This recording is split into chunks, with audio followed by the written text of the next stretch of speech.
Bismillahirrahmanirrahim, saudara pemirsa dimanapun Anda berada. Saat ini kami berada di ruangan kerja Bapak Bupati Kabupaten Wajo, yaitu Bapak Dr. Andes Haji Amran Mahmud, SOS MSI. Assalamualaikum Pak Bupati. Waalaikumsalam warahmatullahi wabarakatuh. Apa kabar? Ya, alhamdulillah baik, Pak Sekjen. Pak Bupati, akhir-akhir ini banyak bencana yang melanda di Republik ini. Termasuk kami lihat kemarin ada juga yang berdampak ke Kabupaten Wajo. Apa strategi Bapak untuk menghadapi bencana tersebut? Ya, pertama-tama sejak Maret kemarin kita juga mengalami bencana yang sama dengan daerah-daerah lain bahkan dunia terkait dengan bencana non alam ya, bencana pandemi COVID-19 di mana per 15 Maret yang lalu kita sesegera mungkin melakukan pembentukan tim gugus kerja kepada seluruh stakeholder yang termasuk dalamnya TNI dan Polri dengan membentuk tim terpadu. Alhamdulillah kami mampu mengendalikan kurang lebih 3 bulan ya, walaupun ada satu klaster yang bocor pada saat itu dari klaster umroh, tetapi kita tangani dengan betul-betul sesuai dengan protokol kesehatan.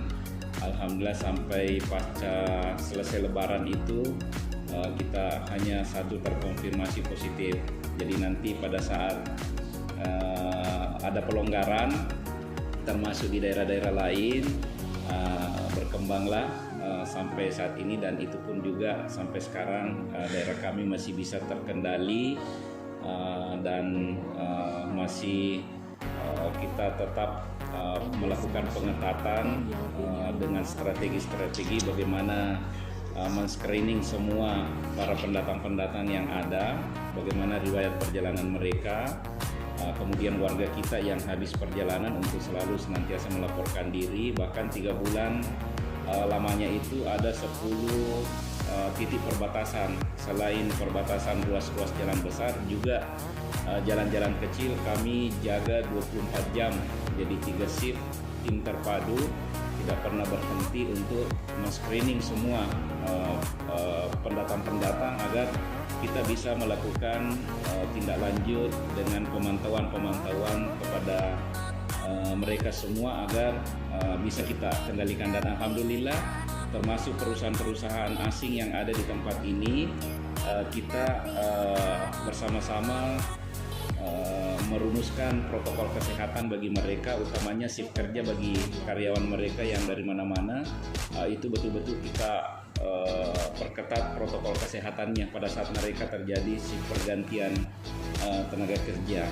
Pak Bupati, Bapak selama dilantik menjadi Bupati Kabupaten Wajo periode pertama ini, mengapa Bapak terkenal di media mainstream dan media sosial sangat mengedepankan kepentingan rakyat? Ya, memang sebenarnya sesuai dengan visi misi kami ya, pemerintah amanah menuju Wajo yang maju dan sejahtera.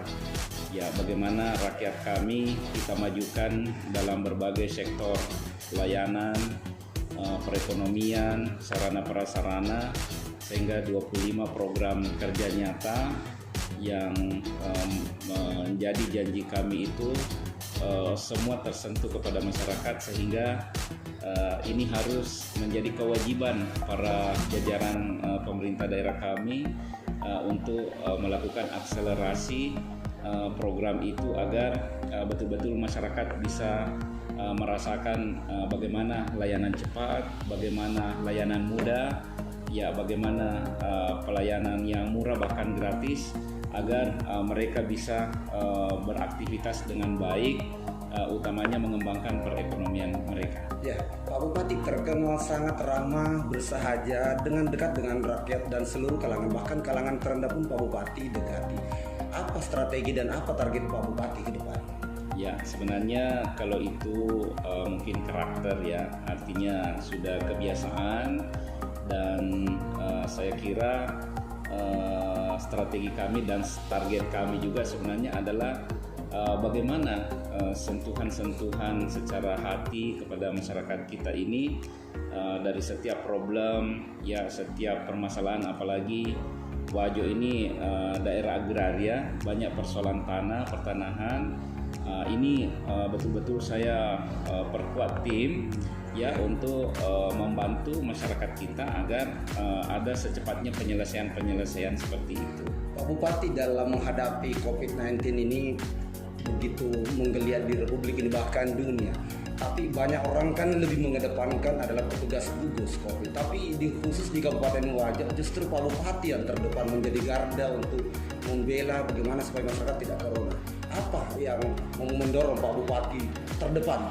Ya, karena saya melihat masyarakat menganggap biasa-biasa saja sebenarnya ini pandemik, sehingga butuh edukasi, ya butuh pencerahan, ya butuh penjelasan, sehingga saya lebih banyak turun ke lapangan untuk menjelaskan secara langsung dan memanfaatkan momen-momen ya baik melalui media digital, melalui live streaming, ya melalui dialog Zoom meeting dan sebagainya. Ya kita manfaatkan betul supaya ini menjadi edukasi buat masyarakat agar mereka bisa paham bagaimana pentingnya kita bersama-sama memutus mata rantai penularan daripada COVID-19 ini.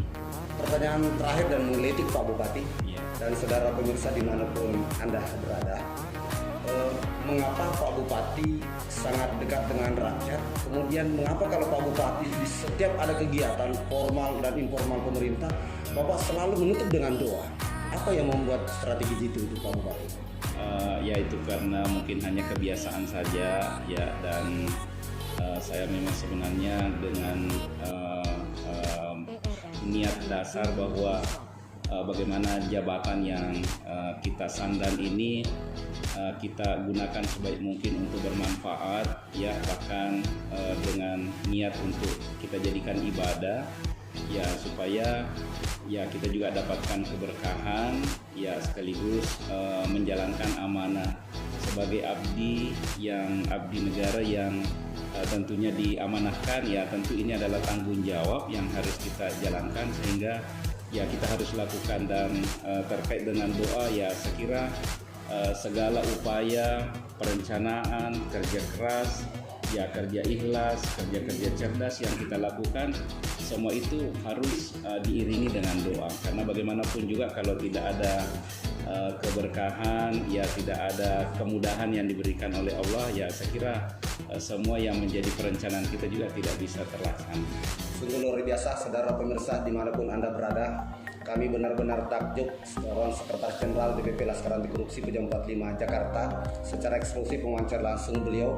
Beliau adalah termasuk salah satu bupati yang terbaik saat ini yang kita miliki di Republik ini di wilayah Sulawesi Selatan.